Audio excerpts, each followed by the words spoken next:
തിളച്ച് ഒന്ന് കുറുകണം പാല്. ചായ ഇടുന്നതിനുമുണ്ട് അതിൻ്റേതായ രീതികൾ. പ്രഭാതത്തിൽ ഒരു ചായ കുടിച്ചിട്ട് തുടങ്ങുക എന്ന് പറഞ്ഞാൽ ആ തുടക്കം വളരെ ഐശ്വര്യമായിരിക്കും എന്നാണ് എൻ്റെ ഒരു കണക്കൂട്ടൽ. നല്ല ചായ കുടിച്ചുകൊണ്ട് തുടങ്ങണം. 1.5 ഗ്ലാസ് വെള്ളമാണ് വെച്ചിരിക്കുന്നത്. 1.5 കപ്പ്. ഈ കപ്പിന് 1.5 കപ്പ് വെള്ളമാണ് വെച്ചിരിക്കുന്നത്. തിളയ്ക്കുന്നു. ആ വെള്ളം തിളച്ചുകൊണ്ടിരിക്കുന്നു. പാലിവിടെ കണ്ണ് കുറുകി വറ്റുന്നു. പാല് നല്ലോണം തിളച്ചൊന്ന് കുറുകണം. ഈ ചായവെള്ളം തിളച്ചു. 1.5 കപ്പ് വെള്ളത്തിന് 2 ചെറിയ സ്പൂൺ, മീഡിയം സൈസുള്ള സ്പൂണ് 2 സ്പൂൺ ചായപ്പൊടി ഇട്ട്, ചായപ്പൊടി നല്ലോണം തിളക്കട്ടെ. ചായപ്പൊടി തിളച്ചൊന്ന് ആ തേയിലയുടെ ഗുണം അതിലിറങ്ങണം. അതിന് ശേഷമാണ് ഇനി ഈ പാല് നമുക്ക് ഓഫാക്കാം. പാലൊന്ന് കുറുകി, പാല് കുറുകിയിട്ട് വേണം ചായ ഇടാൻ, എങ്കിലേ ചായക്ക് രുചി വരും. ചിലർ പാലും വെള്ളവും കൂടെ ഒഴിക്കും. അത് അങ്ങനെയല്ല ചായ വയ്ക്കേണ്ടത്. അങ്ങനെ വെച്ചാലും കുടിക്കാം.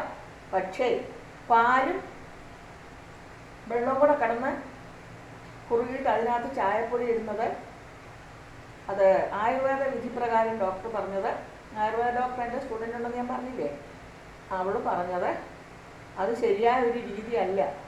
പാലും വെള്ളവും ചായപ്പൊടിയും കൂടെ കിടന്ന് തിളയ്ക്കുമ്പോൾ അത് വേറൊരു ഇതായിട്ട് മാറുന്നുണ്ട്. അതുകൊണ്ട് വെള്ളം തിളച്ചു, ചായപ്പൊടി 2 സ്പൂൺ ഇട്ടു. 2 സ്പൂൺ ചായപ്പൊടി, ഞങ്ങൾ കണ്ണന്തേവൻ ചായപ്പൊടിയാണ് മേടിക്കുന്നത്. 2 സ്പൂൺ ചായപ്പൊടി ഇട്ടു. ഇനി ഇത് ഒന്ന് തിളച്ച് വയ്ക്കുമ്പോൾ നമുക്ക് തിളച്ച് വറ്റി ഇനി ഇതിലേക്ക് നോക്കൂ, ഒരു 3/4 കപ്പ് പാല്. പാൽ ഒരുപാടായ ചായക്ക് രുചി പോകും. ഇതിപ്പോൾ എനിക്ക് മാഷകം മതിയല്ല, അപ്പം ഇത് ധാരാളം ഞങ്ങൾക്ക്.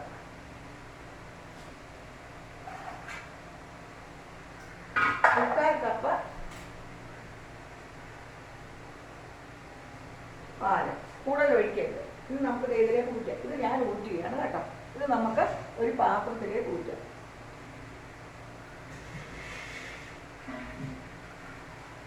ചായ എന്ന് പറഞ്ഞാൽ അത് അതിൻ്റെതായ രീതിയിൽ എടുത്തെങ്കിലേ അതിന് രുചി വരുന്നുള്ളൂ.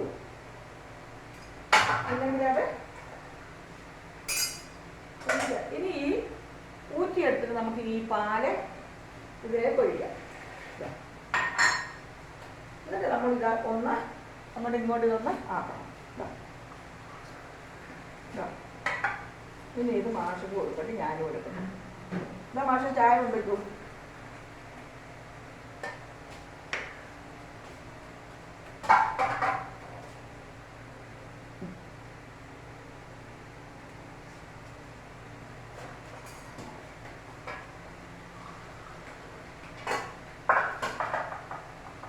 അപ്പോൾ ഇനി നമുക്ക് ചായ കുടിക്കാം കേട്ടോ. 1 കപ്പ് ചായയോടുകൂടി, ചായ കുടിക്കാത്തവരുണ്ട്, അവർക്ക് പ്രശ്നമില്ല.